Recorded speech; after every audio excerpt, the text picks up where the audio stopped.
Hello and welcome into the GSMC Sports Podcast brought to you by the GSMC Sports Network. I'm your host, TJ Mabardi. Happy 4th of July to everybody out there celebrating as we come to you on a Thursday afternoon. And today we are going to be continuing on conversations surrounding NBA free agency. We're going to do winners and losers of free agency up to this point through the first 3 days or so. We're also going to be talking about some of the particularly notable moves from the past couple days, such as LeBron James signing a new contract with the Los Angeles Lakers and how that helps the team while also handicapping them in terms of some of their other roster flexibility. We'll be talking about the latest rumors surrounding both DeMar, DeRozan, and Lauri Markkanen, both players who could end up impacting a championship contending team,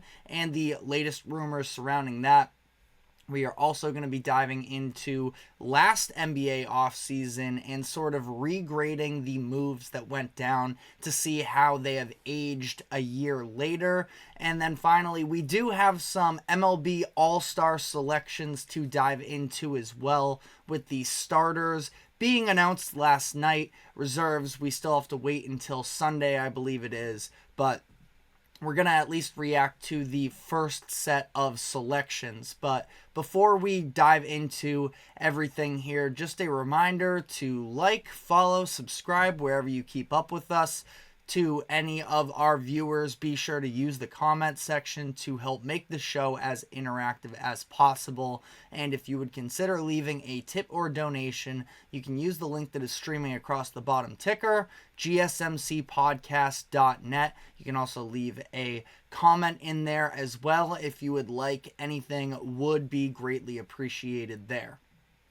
But to start off the show today, I want to dive into my set of winners and losers from free agency up to this point.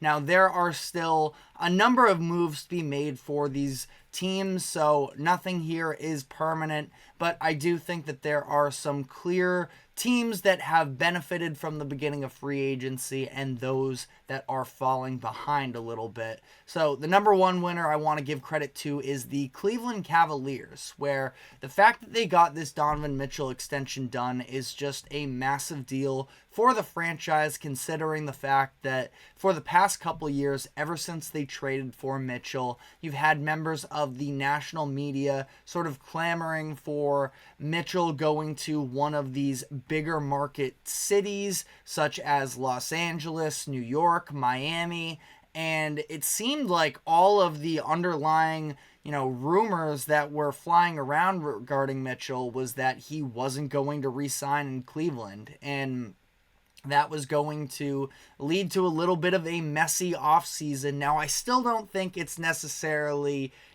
green grass from here on out for the Cavaliers, but at least they were able to retain superstar talent, where Mitchell very easily could have publicly gone about his business and said, trade me this offseason or I walk next summer. And that's something that, especially in the NBA, isn't necessarily unheard of. So the fact that instead he sort of leaned into the Cleveland situation here and is re-signing is a big deal for them. Now, we talked about this yesterday. Also, the fact that this is a little bit of a shorter extension, so he's going to be under contract for the next 3 years, I believe it is, and then is going to have a player option headed into the summer of 2027, if I have that right. It's 2 or 3 years on the contract, though, so it's not your typical, 4-year extension, and Mitchell is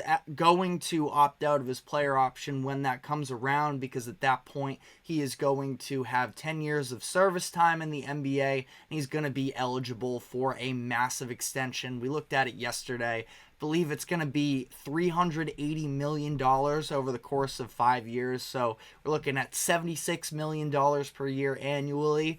Obviously a huge deal.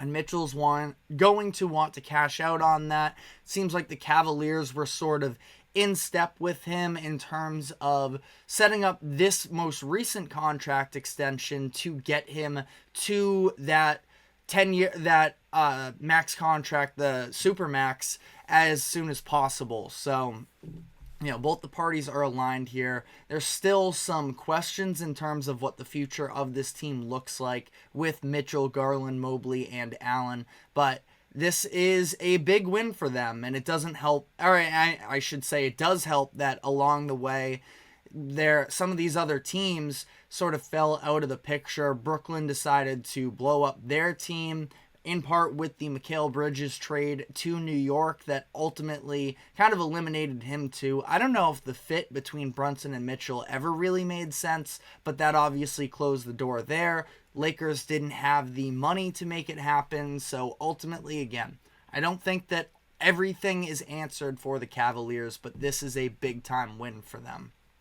My second winner I have as the Oklahoma City Thunder, just making the right moves to help solidify themselves as a more experienced team and one that has these less glaring holes. And now no team is ever perfect, and there are going to be things that pop up with the Thunder throughout the course of the season, I'm sure. But at the same time, they go out and they address, I would say, their biggest need in having a true center. They give Isaiah Hartenstein a big deal that is going to be somewhere in the ballpark of $27 million per year. It is a descending deal where I want to say it starts somewhere along the lines of $30,000, and then it is going to decrease to, 29, 28, something along those lines as the years go on here. So there are going to be people that argue they maybe overpaid a little bit. We'll see how much playing time he actually gets in OKC. Obviously, Chet Holmgren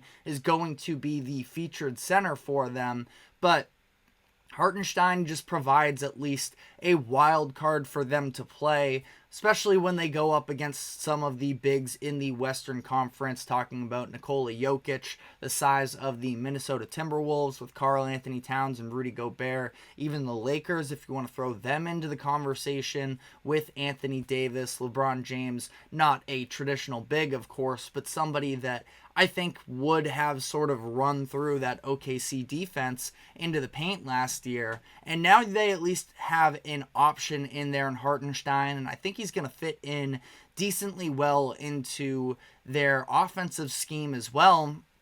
Somebody for a big man can actually, pass, can be trusted with his decision making. He has that little push shot in the post that is something that can be a legitimate go-to if he gets a size mismatch on him, considering the fact that the Thunder are this perimeter-centric team.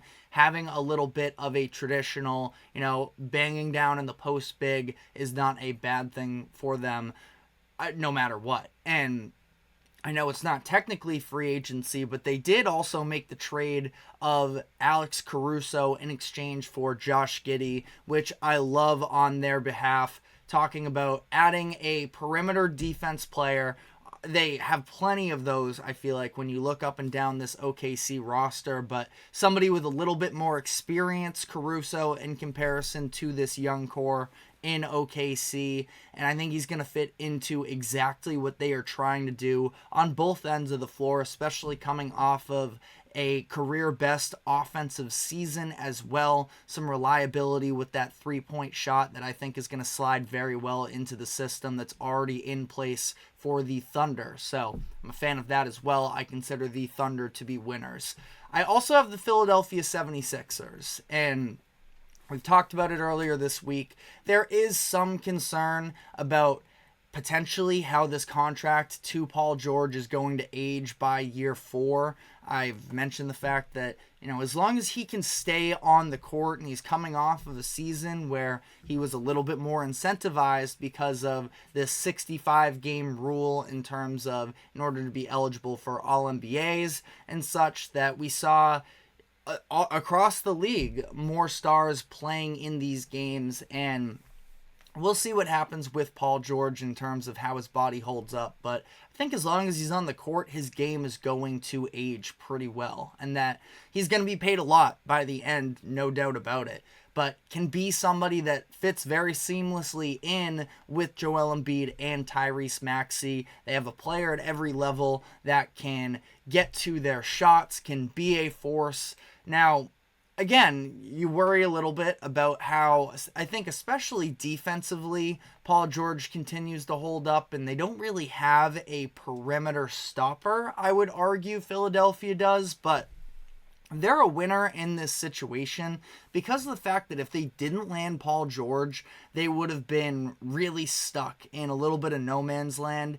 And I think that the media right now, where everybody is talking about, well, are the Philadelphia 76ers the biggest threat to the Celtics next year? The conversation, if they don't get Paul George, is probably how much longer until Joel Embiid asks out of Philly. So they made the move they needed to, and we know that Embiid at 30 years old now on the other side of that line, that somebody who has always been dealing with injuries, but especially so coming off of last year, the Sixers understand the sense of urgency that is currently taking place. Embiid doesn't strike me as somebody who's going to be continuing to dominate at a high level, especially, take the postseason conversation out of this. I don't think that he's going to be somebody that's playing into his late 30s and aging in a LeBron-like fashion, that they got to take advantage while they currently can. Last winner I have in here is the Orlando Magic. Maybe a little bit of a slight winner. Now, Kentavious Caldwell-Pope, great addition. They did pay him a good amount of money. 3 years, $66 million. So you can say they maybe overpaid for KCP a little bit, but I do love the fit. And the biggest reason I have them as a winner, truthfully, is the fact that Paul George was considering them as an option. And obviously that sounds like such a moral victory and a nothing story, but the fact that Orlando, who has never necessarily been, one of these big franchises in the NBA, I think they totally have a room to grow in terms of being a free agent destination. It's such a cliche at this point, but being in Florida, having the no state tax, all of those types of things, the Magic are building something special, and Paolo Banchero is somebody that other stars should be seeking out to play alongside with. So I have a lot of faith in what the future of the Magic look like. They're not quite there yet, but I think this is an up-and-coming team that's going to have another really good season, and I like what they're building. A couple losers here. The Los Angeles Clippers. I just don't see the vision with them. I feel like I was pretty critical of them earlier in the week, so I don't want to spend too much time bashing them here. But this is an expensive roster with a lot of older players, and not one that I think is in the real inner circle of contention. Now, if Kawhi Leonard becomes Kawhi Leonard once again, the version of himself that he was in 2019, and, even if he's just 80% of that, as long as he can stay healthy, you can talk yourself into the Clippers a little bit, but I just don't know how much you can trust them. I don't know how much the Clippers themselves trust him. I feel like it's a little bit of a scenario where they are just trying to, draw in an audience as they move into their new arena, and that they just needed to have stars on the table. That's why I think they got the James Harden deal done. I have a hard time imagining, I should say, any other team in the league offering James Harden $35 million. And that's what they signed him to for. It's a 2-year deal. I believe it's with a player option next year, so we'll see how that plays out. But it's a ton of money to James Harden at this point in his career, and I'm not saying it's a bad signing necessarily, but I just don't know. Were they kind of bidding against themselves, knowing that they were going to lose Paul George, that they couldn't have their entire team just implode on them as they are making this business move? I don't think that they're easily not a top 4 or 5 team in the Western Conference to me. I have the Nuggets, Thunder, Timberwolves, Mavericks, and even the Pelicans as definitively better than them, at least in my eyes. I know that Pelicans pick especially could age poorly, but I still believe in what New Orleans has. The Grizzlies could definitely be better than them. You could throw the Suns, the Lakers, the Kings, all as teams that could surpass them next season. And then even some of these teams that, are on the outside looking in, the Warriors, the Rockets, I can't say definitively that the Clippers are going to be better than them in the regular season next year. There's a chance they don't even make the playoffs. So I don't feel good about the Clippers. I've said that before. Again, not trying to bash you guys, Clippers fans, but I don't feel good about the situation at hand. And then the last loser, I'd say slightly, is the Milwaukee Bucks. Another thing I've talked about earlier this week, the fact that they really didn't have a lot of options, but still it just seems like this offseason is passing them by. And I do like DeLon Wright. I feel like with a full season under one team, he could possibly establish a little bit more of a role for himself than he did in either of his spots last year when he ended up moving to Miami halfway through the year.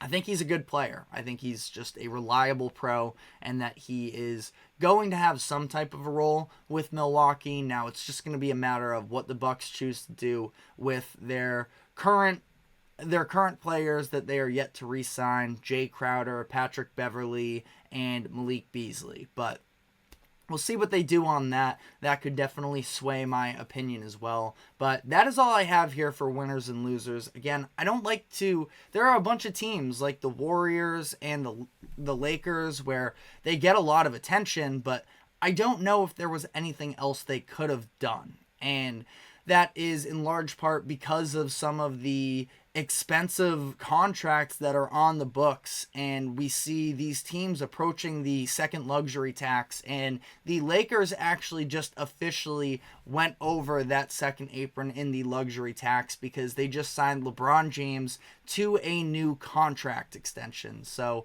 I want to touch on that, the idea behind, LeBron potentially taking a pay cut, then ultimately deciding that he didn't want to, and sort of where that leaves the Lakers now headed into next season. But before we do so, we're going to take a quick break. Don't go anywhere. We will be right back. I feel like I'm losing my mind. Is everybody in the world blind? Please, Lord, give me a sign, a sign. I feel like I'm losing my mind. Is everybody in the world blind? Please, Lord, give me a sign, a sign. I wanna be the greatest. Everybody on the fake shit. I look around and feel like everybody is the fakest. I make this every day and I'm impatient, hoping one day I blow up from the basement. Statement, the top is so vacant. I don't hear shit that I think is amazing. Waiting for my day when I'm playing sold out shows for 1,000 faces. Hey, give me that crown, get in my way and to be put down. It ain't your place, all this my town. If I want that shit, then I'll get it right now. I'm losing it, the noose it fits, some motion shit, a stupid myth. You choose to live or choose to dip, you choose to fight or lose your grip and lose a gift. I feel like I'm losing my mind. Is everybody in the world blind? Please, Lord, give me a sign, a sign. I feel like I'm losing my mind. Is everybody in the world blind? Welcome back into the GSMC Sports Podcast as we continue the conversation surrounding the NBA free agency. We got the news the other day that LeBron James is signing a new contract with the Lakers. This was pretty much no surprise. He declined his player option last week, but was always expected to come back to the Lakers, and he does on a 2-year deal worth $104 million.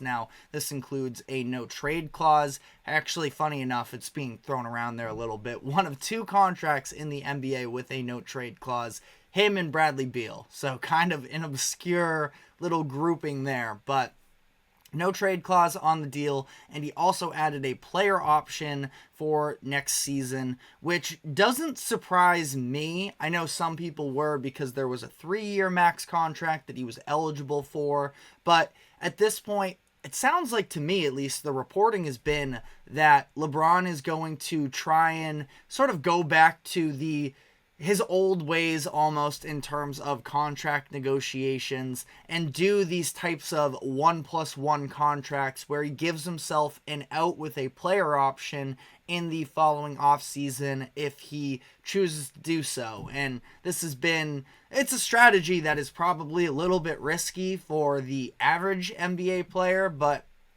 of course, we're talking about LeBron James, and he has been able to bet on himself continuously through his career, and it's always played out for them. So don't be surprised when he is ultimately a free agent again next season. And it's actually interesting, I think even more so, because in the past, LeBron has talked about how he shouldn't be taking pay cuts, and the fact that it almost messes up the entire market if LeBron is playing for less money, that is. And it's something that he has been against throughout his career, but he was at least open to it this past year, not taking the entire max contract, but it was never a guarantee. It was a matter of, is there actually going to be somebody out there on the market that is worth instead, taking some money off of his own contract to make sure the Lakers can go out and get. And this year's free agent class just really ultimately wasn't all that well-rounded to the point where there were going to be many players. I think that, there was a list of guys that were out there. DeMar DeRozan, who is still available, but obviously that's off the table now. Klay Thompson was on the list, I believe, and I think I heard Jonas Valanciunas was as well. I'm not 100% sure on that, but there really weren't all that many options. Obviously, Paul George in free agency too, but it didn't seem like the Lakers were ever really a possibility, and I don't think that they would have been able to fit both of them on the books, but, I think that just the options weren't really there for them with the Lakers, and, it's past us now, so I don't want to retroactively go back and talk about fits that we already understand are never going to happen, but I expressed some concerns with DeRozan in LA. I don't think I would have minded it to some degree, but, DeRozan isn't particularly great defensively or as a three-point shooter, and those are both the main things that the Lakers need. Now, I am of the belief that any team in the NBA can get you a bucket is a player that is probably worth having. Now, obviously, mindset and, the basketball IQ part of it is a part of that conversation, but DeRozan, I also just think plays very unselfishly, so I think that it wasn't the perfect fit, but I can understand, the concern, and I can understand LeBron not taking the pay cut for DeRozan in this type of an instance, especially after some of the other players that were potentially on the list already signed elsewhere. And, it's interesting to consider that maybe LeBron could do a similar act next offseason where he takes a pay cut to open up, a possibility for another player the next year. And we're a year out, so I'm sure there are going to be contract extensions and such that get done in the next year. But if you do, at least as we sit here on July 4th and look ahead to next year, any of the players from the 2021 draft class that are not under contract extensions will be restricted free agents. Now, restricted free agency can be a little bit of a dicey game to get into, especially if you're a contending team. But, we already know that the Rockets aren't planning on extending Jalen Green or Alperen Şengün. There are others like Evan Mobley, Franz Wagner, and whoever else is out there, just as some possibilities. Again, we'll see how that progresses as the year moves along here. But some other interesting all-star caliber names, such as Jalen Brunson. I know, long shot. I'm not saying that any of these are definitive locks to go to the Lakers, but Jalen Brunson, Lauri Markkanen, Brandon Ingram, Julius Randle, Jamal Murray, Kyrie Irving. That's probably the one that I am most interested in now. Seems like Kyrie and Luka have a good thing going on in Dallas right now. There's been a little bit of buzz about LeBron possibly to Dallas, so who knows? He just got his friend and JJ Redick hired as the head coach. Obviously, he's not the GM, but we know a little bit at least what goes on behind the scenes there in terms of how much power LeBron has, but then also getting Bronny drafted and having this fully guaranteed contract. It's got to be one of the most expensive second rounder draft contracts in NBA history. Not that I mean, it's kind of funny, again, especially when you have ESPN sort of telling us to not consider it nepotism and that it's actually a good thing. I like that Bronny's in the league, but we can also acknowledge he's not getting this fully guaranteed contract if he's not playing for his father's team, and his father is LeBron James. So, whatever. Let that be what it is. But, it's interesting what the future of LeBron would be. It seems like he's happy just hanging out in LA, or I shouldn't say hanging out, but living in LA, doing his thing, having his hand in the Hollywood scene as well. And it feels like he wants to go out with the Lakers.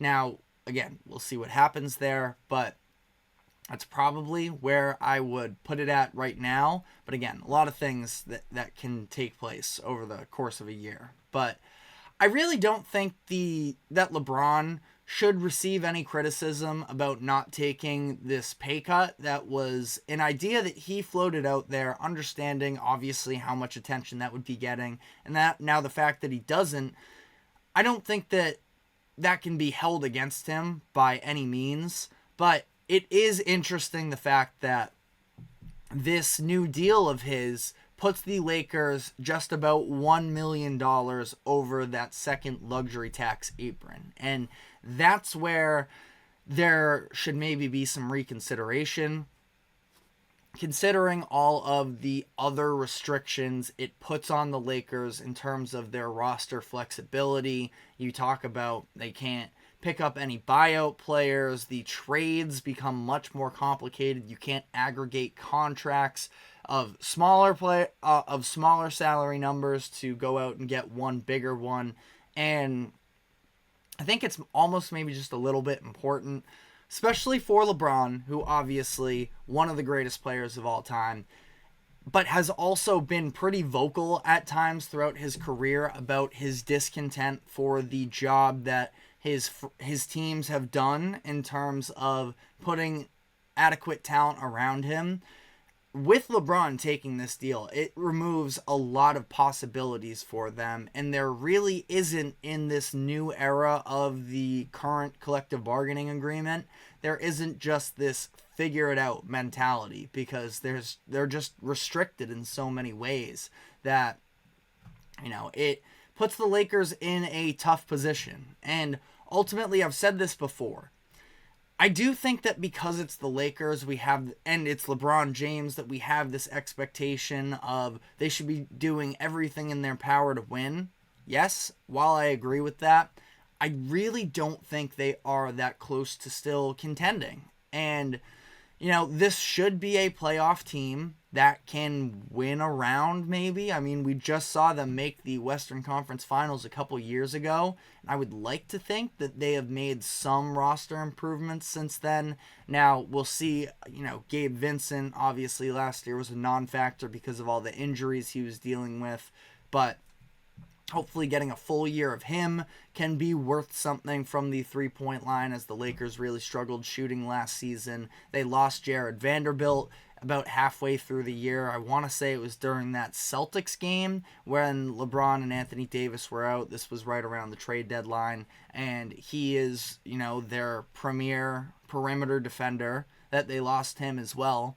And drafting Dalton Knecht, who I think was a great fit for them and is going to play very well into a system. I think that JJ Redick is going to have a ton of fun sort of scheming out things for him, developing him as an off-the-ball option, because obviously at Tennessee he was a lot more hands-on and he was doing a lot of the creating, which can definitely be important for the Lakers next year, but he's going to also have to be comfortable at this next level of not being the guy. Coming from a small school where he started off in the Division II, and I'm blanking on the school that he was at before he transferred to Tennessee, but being the number one option there and how that's going to translate into the NBA. I think he'll be fine. I have to imagine that at his age and with his experiences, he understands that, 3 years ago he wasn't looking at being an NBA player, and now he's here, and that he's going to buy into whatever the Lakers need of him. So, the Lakers can be, I would say, they can be better than they were last year. I don't know if I'd go marginally, but I don't think they're going to be significantly better. And I think that there are a number of teams in the West that are going to continue to get better as well. And, looking at the standings from last year, how many teams could they possibly overcome in terms of the standings at the end of the regular season? Phoenix Suns could definitely be on the table. The Clippers, after losing Paul George, is a possibility. But outside of that, I'm not totally sure. And there are probably some teams that were below them that could at least make a push to be better than them as a regular season team. So we'll see. Again, I think the expectations should be lowered for the Lakers, but they're going to be in the mix for a lot of the season. So we'll see how that all plays out. But obviously, we're still waiting on a number of different moves to fully come into place, and some of those could include some Western Conference teams in that conversation, such as the Sacramento Kings, who have been linked to a couple different players in DeMar DeRozan and Lauri Markkanen. Not just them, the Warriors have been on the Markkanen rumors as well. So we are going to be diving into the specific cases of the rumors surrounding those two players in DeRozan and Markkanen, and talk about whether or not they could have an impact on next season. So we're going to be diving into that. But first, going to be taking a quick break here. Don't go anywhere. We will be right back. Looking for your daily fix of sports talk without having to pay for it? GSMC Sports Network is available on YouTube. Just search GSMC Sports Network. Get your fix of daily sports talk shows on YouTube. Absolutely free. NFL, college football, NBA, MLB, MMA, UFC, fantasy football, and so much more. GSMC Sports Network has shows running all day long, with new sports shows starting every 2 hours. Just like on your favorite cable sports channel, except GSMC Sports Network is absolutely free. Just search GSMC Sports Network on YouTube to catch one of your new favorite shows, like the GSMC College Football Podcast, Chip Shot Football Podcast, Hoops and Heels Women's Sports Podcast, GSMC Basketball Podcast, and so many more. Check it out for yourself. GSMC Sports Network, now available on YouTube absolutely free. Search GSMC Sports Network on YouTube right now. Welcome back into the GSMC Sports Podcast, and we have gotten the first wave of NBA free agency action on the books already, but there are still some notable names that are out there on the open market that are going to be interesting to see where they end up. And the main ones I'm looking at are DeMar DeRozan and Lauri Markkanen. So we'll start with DeRozan here. We just talked about the Lakers, and that was seeming like it was going to be an option for a while, that LeBron could take a pay cut for DeMar and they could both play in LA next season. But now that LeBron has taken this max contract extension, that is off the table. I keep saying extension. It's not an extension. He was a free agent. It's just a contract. So that's just a note for myself. But DeMar doesn't seem to have the Lakers as an option anymore. So it leads to a couple different teams of where he could potentially end up. So the rumors that we've been hearing, the Miami Heat at one point were the front runner to go out and get him. They were emerging as the favorites. Now, the Heat are handicapped a little bit financially and would likely have to work out some sort of a sign and trade situation. And that's something that it sounds like there is a little bit of hesitancy from Miami and their front office group in terms of what are they willing to actually give up for DeMar DeRozan. So that is at least something to consider here. DeMar would be, I'd say, a pretty good fit in Miami. I mean, I don't think it elevates the Heat to this next level, but I talked about this last year as well during the season, is the fact that it's been very clear, especially as much as nobody wants to give him credit, and the playoffs were terrible for him, but Tyler Hero, the reason why he is an important part of this Heat team is because of the fact that, for the most part, outside of Jimmy Butler, I don't know how many guys there are on that roster who can just go get you a bucket out of isolation. And they traded for Terry Rozier, who I expect to be a better fit in Miami in year 2 after being a trade deadline acquisition. So that'll definitely help. We'll see. I mean, I'm assuming Tyler Hero, I don't know how much he is actually going to... I can't imagine his value is very high, so I think he's probably going to be there. And Jimmy Butler, you assume if he's healthy, he's going to be able to play it out there. So that's probably an issue the Heat won't have next season, at least knock on wood, if everybody's healthy. But it is an interesting conversation in terms of, you can always use another guy who can go get you a bucket. I think that DeRozan is also a little bit of an underrated playmaker, and just his overall IQ.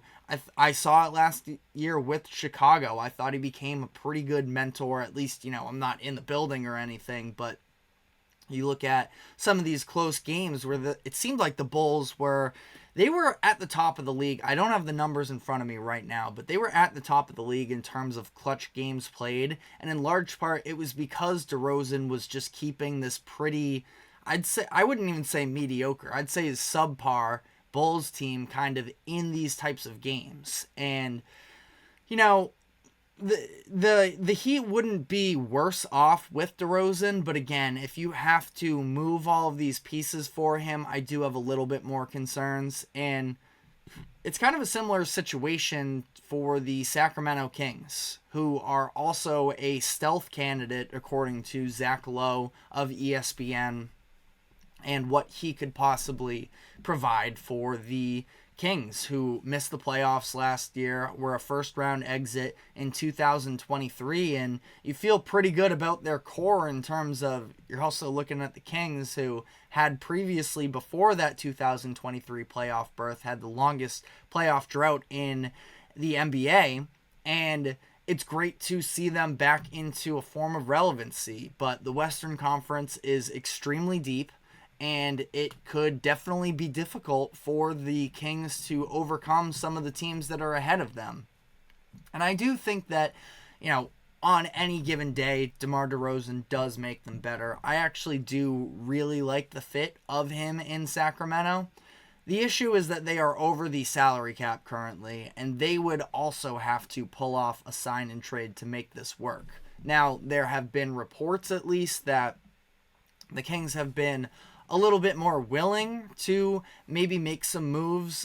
They've at least been shopping Harrison Barnes and Kevin Huerter. Not totally sure what the value would look like in terms of DeMar DeRozan versus, I'd say specifically Kevin Huerter, because there's also reports that the Bulls are fans of Kevin Huerter. I'd like that fit actually a lot in Chicago. Again, I've been pulling for them to actually lean into this idea of rebuilding, and I feel like that would be a little bit of a win-win if it were Kevin Huerter for DeMar DeRozan.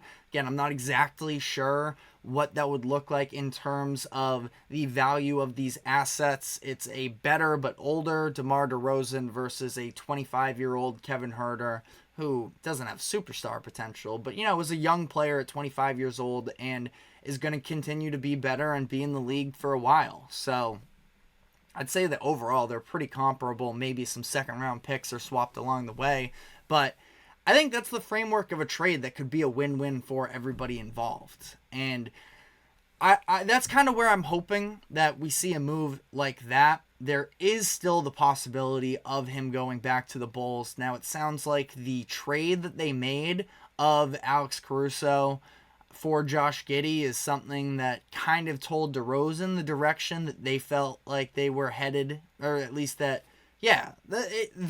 trade, let me rephrase, told DeMar DeRozan the way that the Bulls kind of view themselves and what they're expecting for years to come, which is not being a contender, that they've sort of been hovering, grasping onto that idea because of a successful start to the, 21-22 season when they first got Lonzo and Caruso and DeRozan and was putting that team all together. So I highly doubt at this point that DeRozan's going to go back. Now, if the market isn't there, I mean, would he be willing to re-sign with Chicago? I think that that's probably worst case scenario for everybody because it's going to keep the Bulls in being in a place where they're better than they should be. It's going to be DeRozan, again, wasting his years because I looked at those Bulls games. I wanted Kobe White to have his, experience and his growth and such, but I also was looking at DeMar DeRozan, who I was just like, he's way too good for this organization right now. So we'll see about that. But the other hot name in at least around free agency has been Lauri Markkanen of the Utah Jazz. In my opinion, if the Jazz end up trading him, that could be potentially the most impactful player movement of heading into next season in terms of the actual results. And Markkanen was the most improved player in 2023 at his first ever All-Star appearance. He was in the conversation for being in the All-Star game again last year, but with how deep the West is and being on a subpar team, overall the talent in the West was just too much for Markkanen to make it again. But he's been extremely promising since coming to Utah. They got him in the Donovan Mitchell trade, and there has been, I'd say, a lot of speculation over you could even go back maybe even a year, I'd say, especially around the trade deadline and now this offseason about the potential of Markkanen being moved. Now, Danny Ainge is the general manager there in Utah. If you are familiar with what Ainge does, he sort of operates on his own wavelength in terms of he's not definitively committing to a rebuild or being all in. He's just going to make the best possible move at any moment. And Jake Fisher of Yahoo Sports spoke about the situation yesterday, and he described the Jazz's strategy as, quote, conducting their business with a 10% chance they're going to move him. So they're not desperate by any means, but they are also very willing to make a move here. And Fisher did say that the Kings were potentially close to pulling off a deal with the Jazz for Markkanen. I like that the Kings are being aggressive here, but knowing Ainge, it's going to be a pretty heavy price, you would have to imagine. And I think that ultimately, when you look at what a trade package could be of Markkanen to the Kings, as opposed to DeRozan, where there's pretty much no leverage and you're talking about a free agent, Markkanen has about a year or so left on his deal. I can actually double check right now as we go on here in terms of what's left on his deal. I want to say he has something like a player option next offseason. Again, I'll have the definitive answer on that in just a moment, but there's definitely more leverage that the Jazz have in this type of a situation where they're probably going to be asking for at least one young piece in Keegan Murray is probably the most likely candidate. So Markkanen actually is going into the final year of his contract, which does make this, I think it's really interesting, the philosophy of Danny Ainge and what the Jazz are going to do here, because, they will, I would have to imagine, have the opportunity to pay Markkanen the most amount of money next offseason. It seems like he likes it there, and when you're talking about a mid-major or a mid-market team or franchise in the Utah Jazz, it's not a bad deal to have necessarily, and just try and hold on to whatever star adjacent talent there is in the NBA. But I don't know, we'll have to see about that one. I'm definitely leaning towards, I hope the Jazz do make a move here, but you just can't really expect Danny Ainge to do the traditional thing in terms of these trade conversations, but there are some other teams that have been involved on the conversation. The Golden State Warriors and the San Antonio Spurs both. The Warriors are probably I would have to imagine, Ainge's favorite trade partner in terms of the fact that he loves his first round picks, and if he could get some Golden State first round picks years down the line where you maybe either have a diminished version of Steph Curry or no Steph Curry, that, you know, the Jazz could talk themselves into having a trade package built around that. Maybe some of the younger players as well that the Warriors currently have on their roster. So that's an interesting one to monitor. I don't see it with the Spurs. Now, you have people in the national media talking about Wemby wants to win now and that they have to, you know, build up this roster to help them compete. The Spurs just aren't that close yet, and making a panic trade isn't going to do anything for them. So I want them to just stay the course. I like the moves that they made this offseason. I want them to continue. And now that I'm thinking about it, I totally should have put the Spurs as one of my winners in free agency as well, just for the Chris Paul signing to help develop Wembanyama and Stephon Castle. But, you know, regardless, I'm calling them a winner right now, and I think that they just need to stay where they currently are.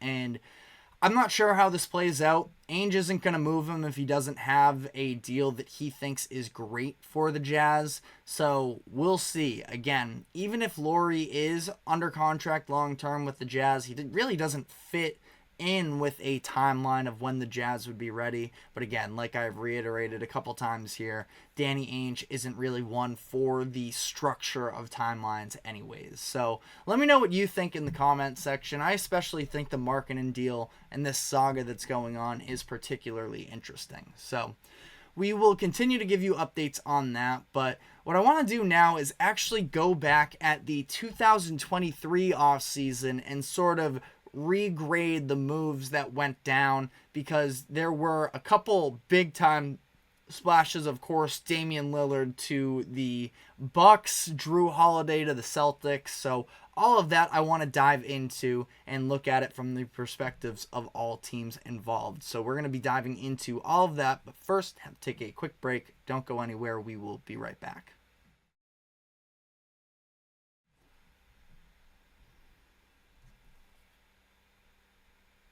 For the best and latest podcasts available anywhere, go to the podcast app on your cell phone and type in GSMC to access free content-rich podcasts on health and wellness, book reviews, sports, entertainment, relationships, social media, movies, technology, finance, and even weird news. Subscribe and download the GSMC Podcast Network's family of shows, available everywhere podcasts are found.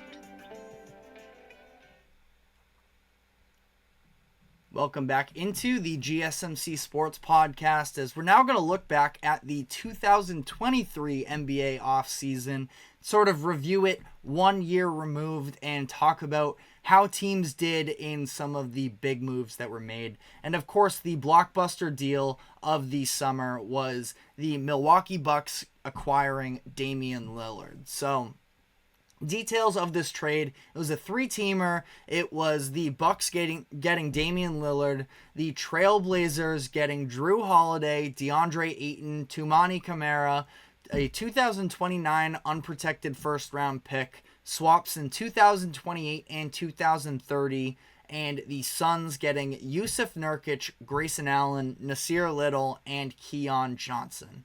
So obviously, the Bucks make this move because they, at this point too, and something that I think goes pretty under the radar in terms of what people talk about surrounding this deal, is the fact that last summer was kind of the first time that Giannis had put out at least ideas about him potentially leaving Milwaukee, that he leaves it all out on the court every single night, and he wants to know that his investment into the team is mirrored by the investment of the front office into what is surrounding Giannis. And that's what this move was really about, was going and getting him in theory, the best teammate that he has ever had in Damian Lillard, going to be a Hall of Famer, probably, I think he was selected to the top 75 players of all time when they did that ceremony last All-Star break or whatnot.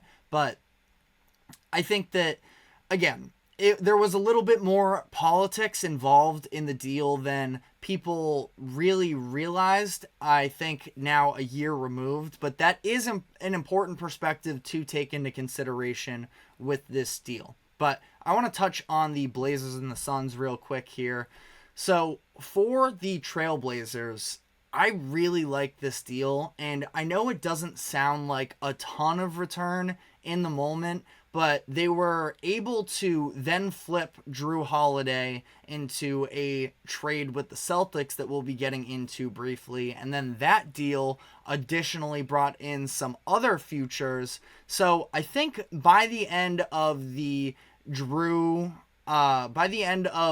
flipping Drew in this situation, they ended up with 3 first-round picks and 2 swaps ultimately for Lillard. And then add to that DeAndre Ayton, Robert Williams, Toumani Camara, who are at least younger players. Now, the Ayton fit, I have to imagine. I mean, we'll see what happens. The Trailblazers just drafted Donovan Clingan, so I do have some concerns about what the future of those big men are going to do because, not sure how you balance Ayton, Williams, and Clingan, but we'll see about that. But they also got Brogdon, who they also just flipped for Denny Avdia, who is a young piece at 23 years old that I still really like. And overall, I'd give the Trailblazers a B+ on this deal. Again, that is also taking into consideration the moves that followed afterwards. But I like how the Trailblazers at this point, you see all of these deals with, 5 first-round picks and a bunch of swaps and such. They got their share of, draft capital, maybe not quite as extreme as some of these other deals, but I think that just important of that is getting some actual tangible pieces. And I would even include, to at least some degree, Donovan Clingan in terms of it helped the Trailblazers just bottom out last year. And it opens up room for some of their young guards, Anthony Simons, Scoot Henderson, and Shaedon Sharpe, to get a little bit more playing time. I think that clearing out Dame was the right decision. You could probably even give the Trailblazers an A- on this deal as well. I have a B+, but, I think that we're still going to have to see, specifically with that front court of the 3 big men that they have, what are they going to do there? But I like what the Trailblazers got here. I also like what the Suns got here. I give them a B+. They got 2 legitimate rotational players in exchange for really just DeAndre Ayton. And I believe there were some picks involved there with Phoenix, and they already seem to be just about all the way in on the current situation with their current big 3. But Ayton was not a fit on Phoenix anymore. It was clear there was some bad blood there, and it needed to be addressed. So they end up getting Grayson Allen and Yusuf Nurkic, who were full-time starters for them just about the entire season. Obviously, Allen goes down with the injury in Game 2 of the playoffs in the West, something that I also feel like gets overlooked a little bit because for such a top-heavy team to lose one of your top 5 guys, that's a big deal. I'd argue probably that Allen at times was even the 3rd best player on the Suns over Brad Beal at times. Now, I know that's a little bit of a hot take, and again, playing semantics here, but 3rd, 4th, 5th best player on the team on a team that didn't have very much depth. And Allen was the leader in 3-point percentage through the regular season, somebody that they just last year also extended to a new contract, should be in Phoenix for years to come. So, if it weren't for the panic trade of Bradley Beal, I would probably like the situation of the Suns a little bit more. But as for this trade alone, I'll give them B+. And for the Bucks, ultimately, I land on a B- for them. Like I mentioned, there were the sort of outside politics in terms of needing to prove to Giannis that they were all in. There was probably a better way to go about this than to end up trading the key piece to their rival in the Boston Celtics, who Drew ends up helping lead them to a championship. So that doesn't feel great. But the reason why I don't have this grade lower is because I'm not ready to write out Giannis and Dame because of one season. That I do think that this can legitimately be, and I still feel this way, the best 1-2 duo in the NBA. And that was clearly not the case last year, but I'm not selling all my stock on it. So that's kind of where we stand there. I give them a B-, but the reason why it hurts so much is because this directly opened up the doors for the Celtics to acquire Jrue Holiday, where in exchange they gave up. I kept mentioning Robert Williams before. That was obviously a part of this trade, so excuse me if we've gotten a little bit messy here. But the Jrue Holiday deal was Robert Williams, Malcolm Brogdon, a 2024 first-round pick via Golden State, and a 2029 unprotected first-round pick from Boston.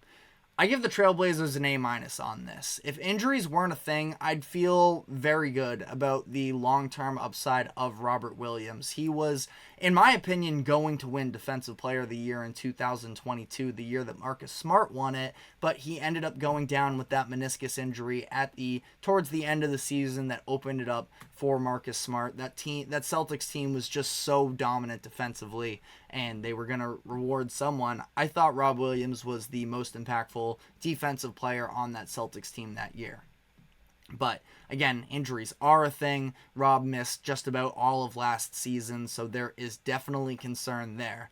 But the Blazers flipped Jrue Holiday, who they had no use for, into a number of future assets and a trade chip in Malcolm Brogdon, like I mentioned, which they ended up using to go get a young forward in Denny Avdia. So I think that they made out pretty well from this combination of moves. And for the Celtics, I give this Jrue Holiday deal an A+.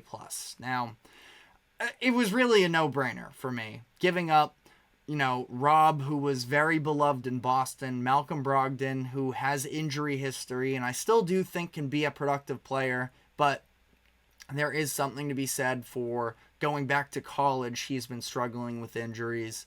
And, one of the first round picks that they traded was actually a part of them acquiring Kristaps Porzingis. So it's an A+ for the Celtics on the Jrue Holiday front. But like I just alluded to, they also traded for Kristaps Porzingis, giving up Marcus Smart, Danilo Gallinari, and Mike Muscala. And in return, they get Kristaps Porzingis and 2 first-round picks.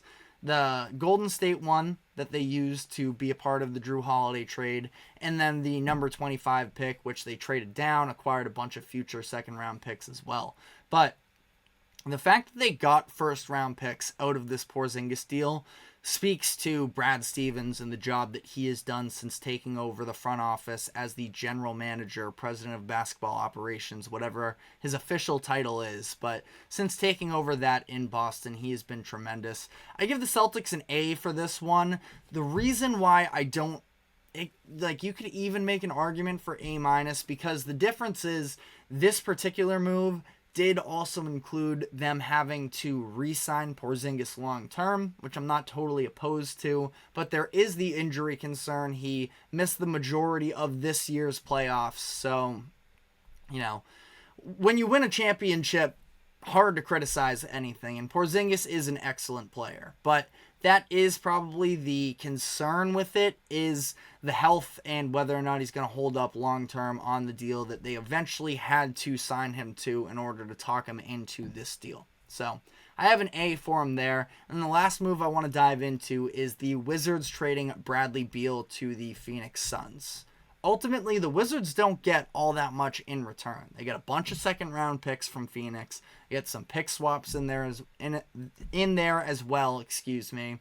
Landry Shamet and Chris Paul. And then they immediately traded Chris Paul to the Warriors to get Jordan Poole and a top 20 protected first-round pick from the Warriors in 2030, I think it is, which probably leaning that that's not going to pan out anyways. So it was pretty much just Jordan Poole, and it was getting Chris Paul off of the contract. Now, or off of the books there. The important thing I would say is getting rid of Bradley Beal's contract, which I believe is up there with the worst in the NBA currently.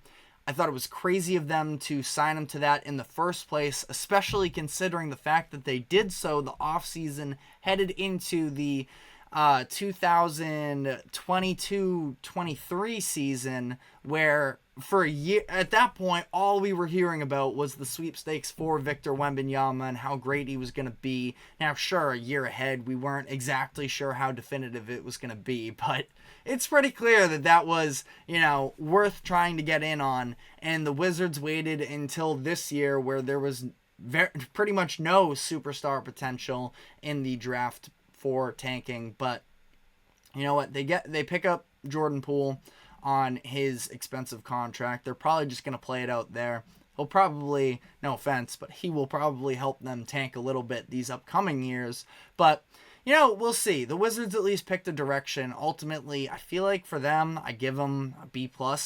It was not I know other people were actually higher on the return than I currently am.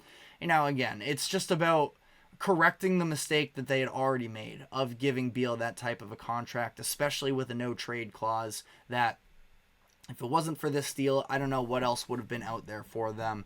And for the Suns, I give this a C, because this was, investing into probably worse than that, truthfully, probably closer to a C- D+, because they invested into one of these terrible contracts. It was the new owner syndrome of trying to make all these splashy moves and getting excited, but ultimately it fell short. So let me know if you think I'm being too harsh there. Maybe we see some sort of resurgence with the Suns this year, but definitely don't feel great about it. But that is it for my grades here from the biggest moves of the 2023 offseason. Let us know in the comment section if you have any other thoughts on some other deals that went down, and I can maybe throw some grades out there. But we are going to be taking our final break here, and when we come back on the other side, yesterday we had the announcement of the MLB All-Star starters, so we're going to look through both rosters and point out what stands out the most. So we're going to be diving into that, but stick with us. We're going to be taking one last break. Don't go anywhere.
Welcome back into the GSMC Sports Podcast for our final segment of the day, where we are going to be reacting to the MLB All-Star Game starters that were announced last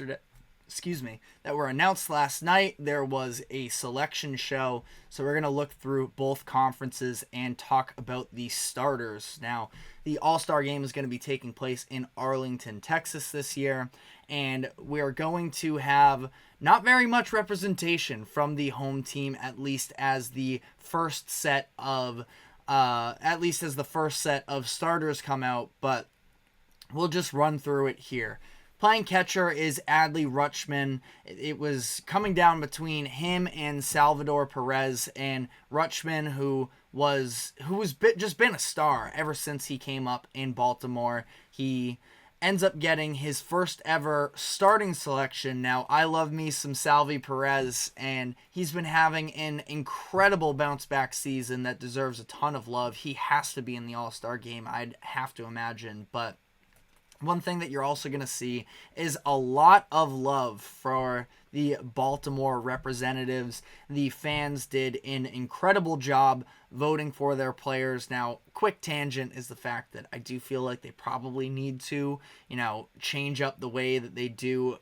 I just think that fan votes in general for these types of things aren't always very accurate of, who should actually be in it. But at the same time, I understand these leagues are trying to get interactions from the fans. So I can get that too. But first base, Vlad Guerrero Jr. I can double check my notes here. I forget. It was with Ryan Mountcastle. Again, another representative of the Baltimore Orioles where maybe he makes it as a reserve. But, Vladdy was just getting hot at the perfect time at the time of this voting coming out. I think he's riding a 9-game hit streak. He had a streak of, I think it was 3 or 4 straight games with a home run. I know during that New York series. So, Vladdy, it's really nice to see because obviously we saw him emerge onto the scene when he was first coming on, and it was super exciting. Of course, the fact that his dad was in the MLB, and there's all those pictures of him from years ago at the Home Run Derby, and it was, it seemed like it was destined to be. And then his numbers really dipped off from that 2021 season where it just was never the same. And for the first part of this season,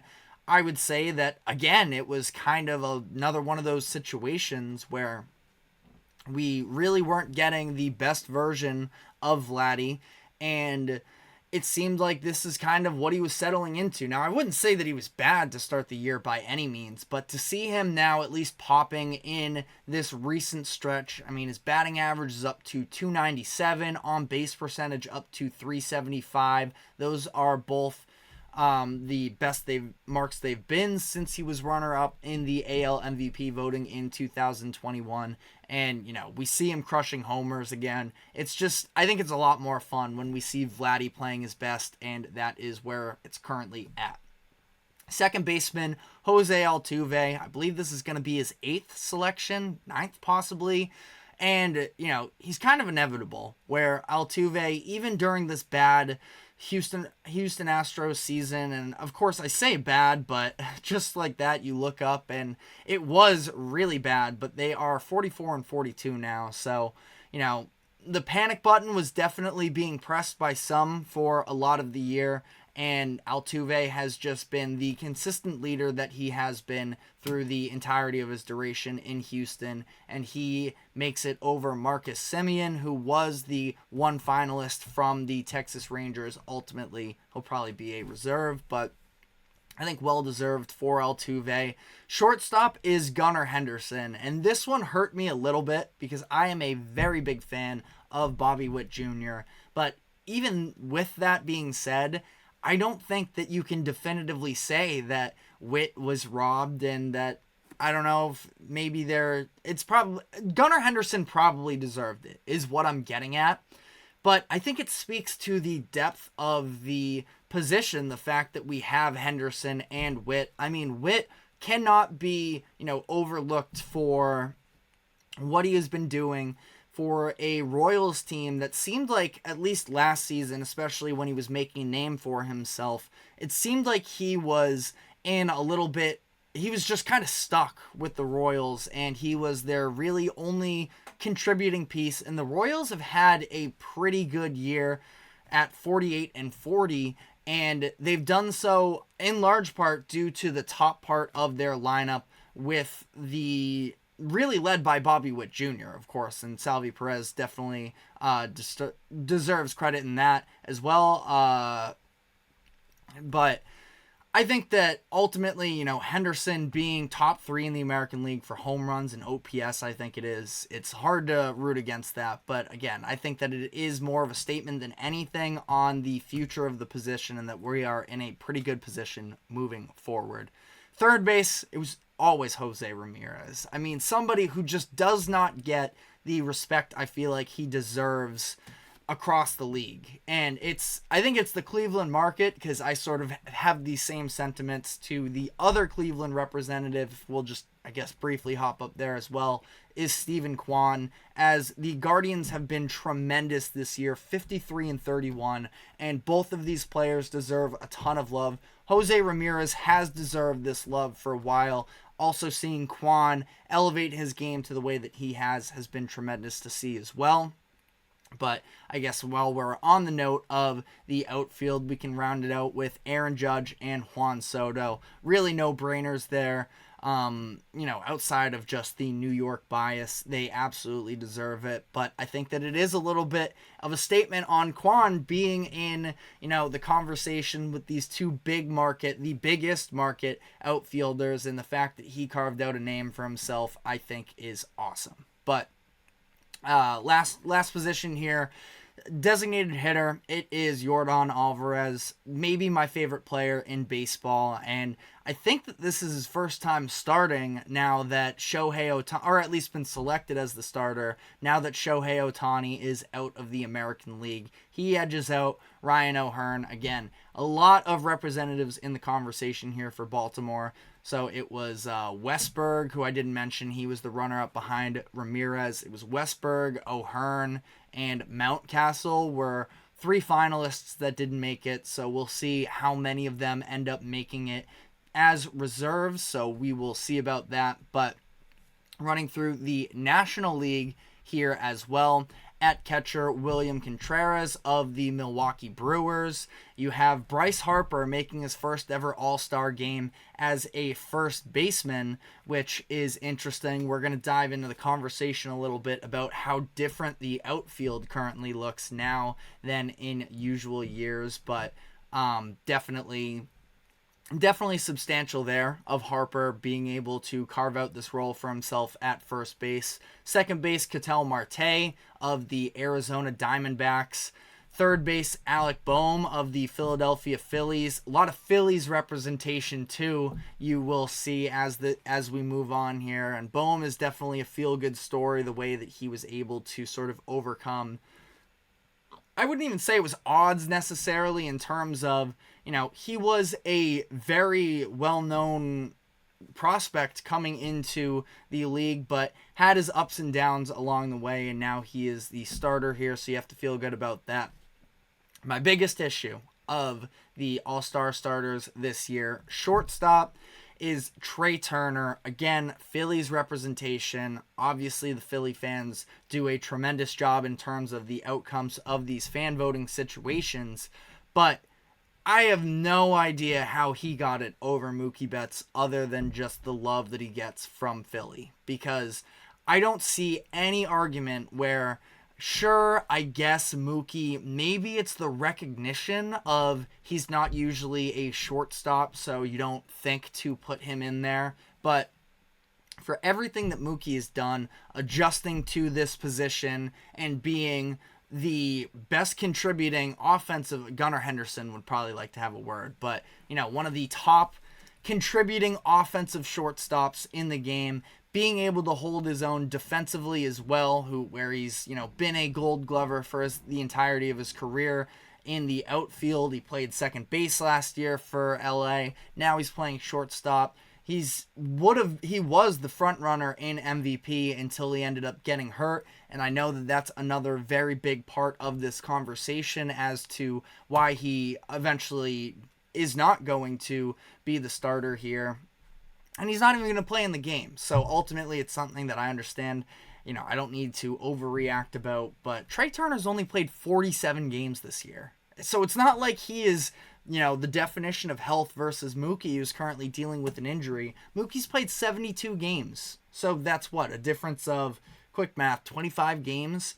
And, Trey Turner gets it over Mookie. I think that is terrible. But, like I mentioned, difference in the outfield right now in the National League, because now you have Mookie playing in the infield, you have Bryce Harper playing in the infield, you have Juan Soto now in the American League, so a lot of new options, and kind of a fun group here in my eyes. Christian Yelich of the Milwaukee Brewers, of course, former MVP, Fernando Tatis Jr., one of the most exciting players in baseball, and how about Jurickson Profar, his teammate, who Profar has just been somebody that I don't know. I've always had a lot of fun watching, and I understand he was once very highly regarded coming into the league. He's been in the league for just about a decade now, and a lot of people had sort of, almost maybe gotten bored of him to some degree because they were waiting for this all-star potential to finally rear its head. And here he finally is. I'm a big fan of Profar, so I'm really excited that he is going to be a starter here. And then the last starter we have on the list is, of course, Shohei Ohtani. No-brainer at designated hitter for the National League. So those are your starting nines for both the American League and National League. Like I mentioned, we won't find out the reserves until Sunday, so we'll probably come to you on Monday afternoon with all of the updates there. But let me know what you think they got right, what they got wrong, whether you think some of my opinions were wrong. But that is all the time we have for today. Thank you very much for tuning into the GSMC Sports Podcast. Thank you to the GSMC Sports Network for allowing us to host this show. Remember to like, follow, subscribe wherever you keep up with us. Be sure to check us out on social media as well for more exclusive short content. And we will be back tomorrow. We will see you then. Happy 4th of July. Take care.